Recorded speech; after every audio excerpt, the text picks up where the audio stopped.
Notkana ny filoham-pirenena Andry Rajoelina ny fotodrafitrasa laboratoire Mabel anatin'ny vondrona Invizo ary nampahafantarina tamin'ny fomba ofisialy nandritra izany ihany koa ny fanaingana ny orinasa sy ozinina Mabel izay misehatra amin'ny fiompiana sy fanodinana ary famarotana ny vokatra avy amin'ny akoho. Dingana amin'ny fampiroboroboana ny industria sy ny fanatrarana fahavitantena ara-tsakafo izao fiara-miasa ny fitondram-panjakana malagasy sy ny sehatra tsy miankina izao. Manamafy ihany koa amin'ny firosoana amin'ny ady amin'ny tsy fanjarian-tsakafo. Mbola ambany tokoa mantsy ny tany malagasy amin'ny fihinanana sakafo ara-pahasalamana sy be otrikaina toy ny eo amin'ny akoho ohatra dia manodidina ny iray hatramin'ny 3 kilao isan'olona isan-taona izany ho antsika malagasy raha toa ka 30 hatramin'ny 30 kilao ho an'ny Nosy Maurice raha 12 kilao kosa ny fenitra iraisam-pirenena. Ho atao olona ara-pahamehana araka izany ny fanatsarana ny rafitra ara-tsakafo sy ny fanafoanana ny olana ara-tsakafo eto Madagasikara manomboka amin'ny famokarana ny vokatra, ny fanodinana ary ny famarotana. Zava-dehibe ihany koa ny fitrandrahana sy ny fandraharana iaraha-miasa amin'ireo sehatra tsy miankina sy ny mpandraharaha ka isan'ny modely ho dingana ho firosoana amin'ny fanatrarana ny fahavitantena ara-tsakafo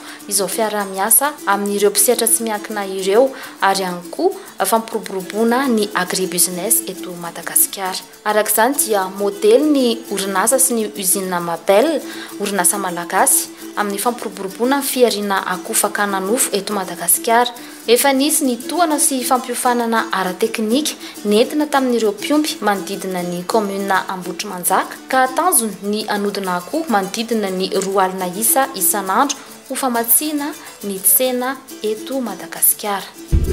Hitantsika tanatin'ny taratasy ny filoham-pirenena iny fa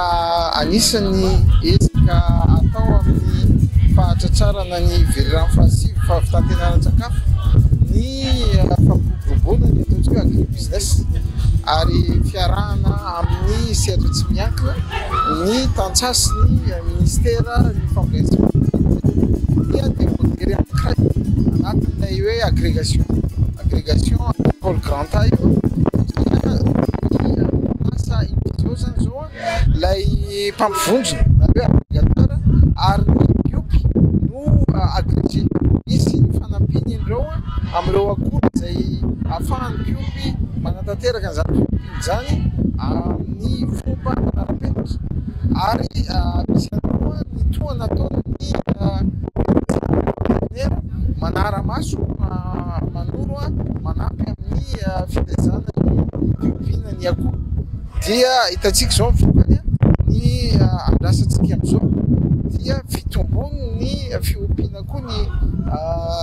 vokarina aty amin'ny faritra manodidina ny Manambesy Ambohitrimanjaka ary ny faritra maro izay ny Analamanga ka zay hoe fandraisana ny mpandraharaha sy ny piopy ary ministera. Fahakiran'izay dia tsika fa maro ilay filana ho an'ireo piopy izay miara-miasa amin'ny orinasa Mabel dia ireo filana amin'ny katsaka Nova-Provence, ireo filana amin'ny ireo filana amin'ny zava-kanto izay ny mpamokatra mpamboly iray mino mampiasa azy dia mbola manaoana koa ministera an'izay izay ilay fifandraisana mafy be eo amin'ny fambolena sy ny fiompiana tsy afaka misaraka fa ahafahana mampiroborobo ny fiompiana sy asa fambolena maro no atao ary tanjona dia ny fampiroboroboana ny vohatra karana sy malagasy rehetra satria tanjana ny valopôlisy.